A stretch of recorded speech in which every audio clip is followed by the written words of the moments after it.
ত্রিপুরাতে গণেশ পূজা মানেই হলো রানীর বাজার। প্রতি বছর নতুন চমক। কি হবে 2024 সালে রানীর বাজারের গণেশ পূজার থিম? চলুন আজকের ভিডিওতে আপনাদেরকে দেখাবো। সাথে থাকবে 10 দিনের আনন্দ মেলা। 2024-এ কিন্তু নতুন চমক আছে, চলুন দেখে নেবেন। বন্ধুরা, welcome back to my channel. তো আজকের ভিডিওতে আমি আপনাদেরকে দেখাবো রানীর বাজারের গণেশ পূজার প্রস্তুতি।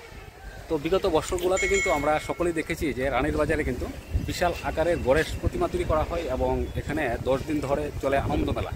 তো এবারের থিমটা কিন্তু সম্পূর্ণ আলাদা একটা থিম তৈরি করা হয়েছে।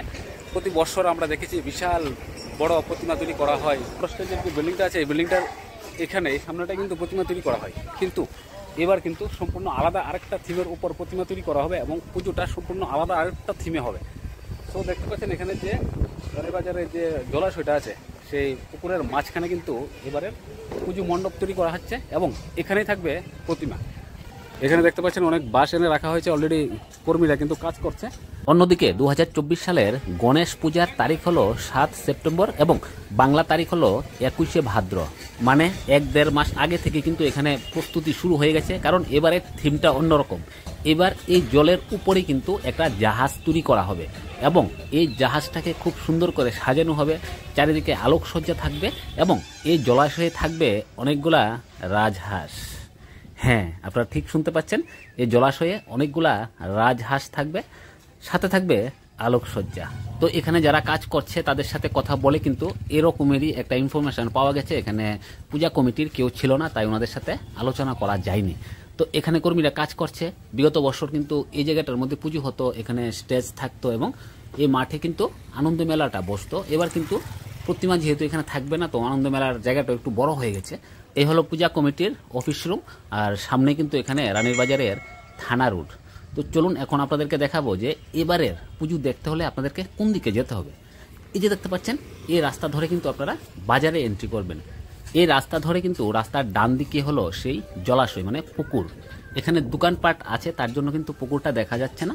এখানে পুকুরের একটা ঘাটও আছে। এই ঘাটটা ধরে কিন্তু এই মন্দিরে বা মণ্ডপের এন্ট্রি গেট হবে। এই যে দেখতে পাচ্ছেন, ওইখানে হবে আনন্দ মেলা আর এখানে হবে পূজা এবং মণ্ডপ এখানে বানানো হবে। এখানে জলের মাঝখানে বিশাল এক জাহাজ বানানো হবে। এদিকটা দিয়েই ইন হবে, এদিকটা দিয়েই আউট হবে। এই যে দেখতে পাচ্ছেন, কাজ কিন্তু জোর কদমে চলছে। একবার চিন্তা করে দেখুন তো, বিশাল জলাশয়ের স্বচ্ছ জল, মাঝখানে একটা জাহাজ আর চারিদিকে রাজহাঁস খেলা করছে।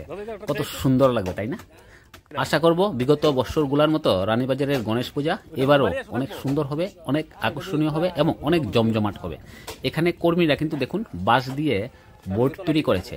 বোটের সাহায্যে তারা জলের মাঝখানে গিয়ে কিন্তু এই কাজটাকে সম্পূর্ণ করার চেষ্টা করছে। এখানে শুধুমাত্র জলের উপর যে জাহাজ বা মণ্ডপ তৈরি করা হচ্ছে তা কিন্তু না, এখানে একজন চিত্রশিল্পী কিন্তু খুব সুন্দর মহাদেবের একটা মূর্তি তৈরি করছে থার্মোকলের উপর। থার্মোকলের উপর এখানে মহাদেব থাকবে, আরও অনেক কিছু থাকবে আকর্ষণীয়। তো আপনারা যারা বিগত বছরের রানীর বাজারের জনপ্রিয় গণেশ পূজা দেখেননি, তারা কিন্তু চ্যানেল ভিজিট করে দেখে নেবেন। চ্যানেলে কিন্তু সব ভিডিও দেওয়া আছে। তাছাড়াও এখানে আপনারা কিভাবে আসবেন সম্পূর্ণ গাইড এবং ইনফরমেশনও পেয়ে যাবেন। তাছাড়াও আমাদের চ্যানেলে ভারতের বড় বড় হসপিটালের গাইড এবং ইনফরমেশন পাবেন, সাথে ত্রিপুরা টোল গেটের গুরুত্বপূর্ণ ভিডিও। চ্যানেল ভিজিট করে গুরুত্বপূর্ণ ভিডিও দেখবেন এবং পরবর্তী ভিডিও দেখার জন্য চ্যানেলটাকে সাবস্ক্রাইব করবেন। ভিডিও ভালো লাগলে লাইক করবেন, ভিডিওটাকে বেশি বেশি পরিমাণে শেয়ার করে সকলকে দেখার সুযোগ করে দেবেন। পরবর্তী ভিডিও দেখার আমন্ত্রণ রইল। এই সময়টার মধ্যে সকলে ভালো থাকবেন। টাটা।